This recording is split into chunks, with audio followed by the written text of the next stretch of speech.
No. No, definitely not. Anyway, lovely to see everyone here. We're out on a hen night, as you can probably tell, so we're a bit wobbly, we're a bit like, ugh. And it's just the two of us. Let's have our mate Brenda, you see. She hasn't got any friends. They've all died, so we said, she's quite old, so we said we'd take her out on the hen night and we'll come up to Vauxhall. So we've been going here, there and everywhere, drinking an awful lot, of course, with the office girls. And we've been in the Vauxhall Tavern, and she was being chatted up by this really dodgy bloke. And he was like, you're nice, you the bride, Brenda the bride. Anyway, he said his name was Jason. And we were like, oh really? And apparently he said to Brenda, I've got this club just over the road, you can come, bring the girls, you can come in for free. And so we went, all right, so we went outside because we got a bit hot and a bit flushed, and we were like, oh, calm down. And we went back in to find Brenda, and she's vanished. Can't find her anywhere, so we've come over here, and we can't see Brenda. I mean, it's ridiculous. I mean, she's about that high. Oh, she's quite little, isn't she? She's quite small, yeah. Quite small. She's got grey hair and big sash that says bride, and her Zimmer frame's covered in fairy lights. So you can't miss her, but she's definitely not here, is she? No, do you think she's in the loo? She might be. Has anyone checked? Someone in the Oh, she does take a long time in the loo. She does. Must be her age. Must be her age, I think, yeah. Well, I've heard of spending a penny, and I've got a feeling in my loins. And every time I went for a wee, I passed out a couple of coins. 5p's, 10p's, 20p's. I found it so uncanny that every time I went for a wee, loads of money fell out of my fanny. I was worried, so I went to my doctor. He said, calm down, it's not really that strange. It's ever so common when women your age. You're just going through the change. It's really hot in here, is it? Really hot in here.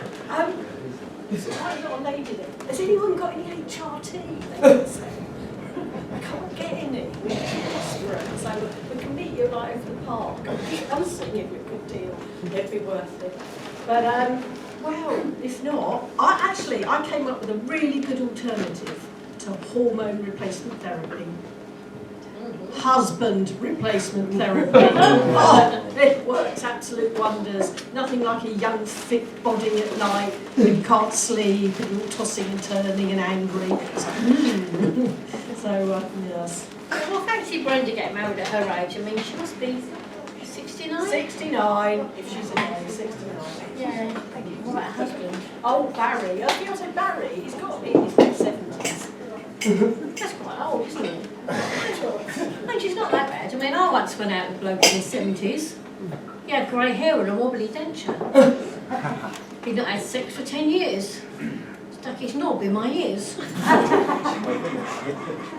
I think he had penile dementia.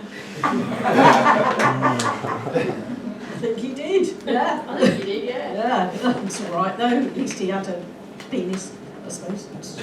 But it's a bit like my ex-husband. I mean, honestly. I mean, one day he decided to mix his Viagra with Tipex to show me some love and affection. But then, without any warning, we were shocked the next morning when he woke up with a massive correction.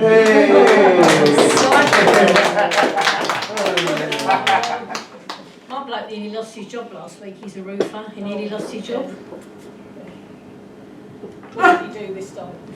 Well, my boyfriend nearly lost his job as a roofer last week. Having a rooftop wank where he thought he couldn't be seen. Oh my goodness. But luckily his boss did not give a toss. He just told him to wipe the slate clean. I think he's done my roof. I think I saw him coming. Yeah. No, sorry, it's a head nod. Sorry. Apologise. Yeah. But you know my new bloke anyway. My bloke Bob, he's lovely, and we're really loved up, aren't we? Oh, I love him. He's great. Yeah. But to spice up our love life, I told my bloke Bob to get some flavoured condoms to cover his knob. So we drank a bottle of Prosecco and turned out the light and went upstairs for a real early night. Cheese and onion, I said, my lips getting wet. Here, hang on a minute, love, I haven't put it on yet. It's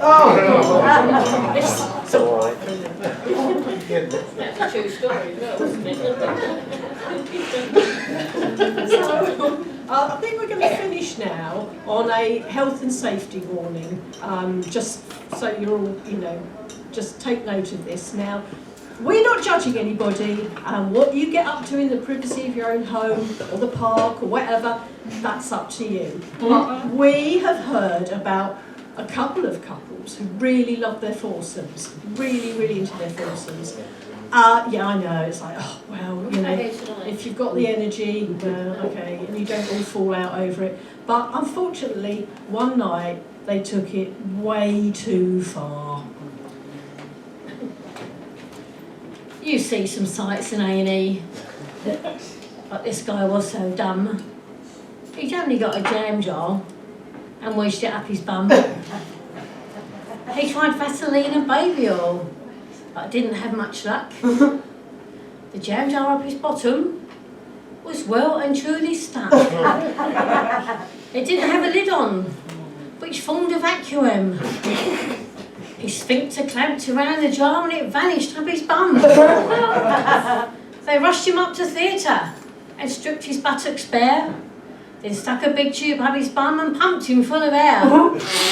They had to be so careful not to break or crack the glass, because one slip could be nasty and could perforate his arse.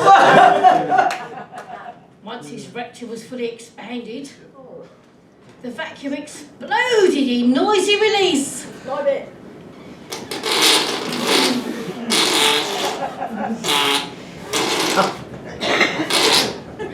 And the jam jar that he wedged up his bum shot out safely but still in one piece. So the moral of the story is, if you don't want your innards to burst, if you're going to stick a jar up your jacksie, make sure the lid's on it first.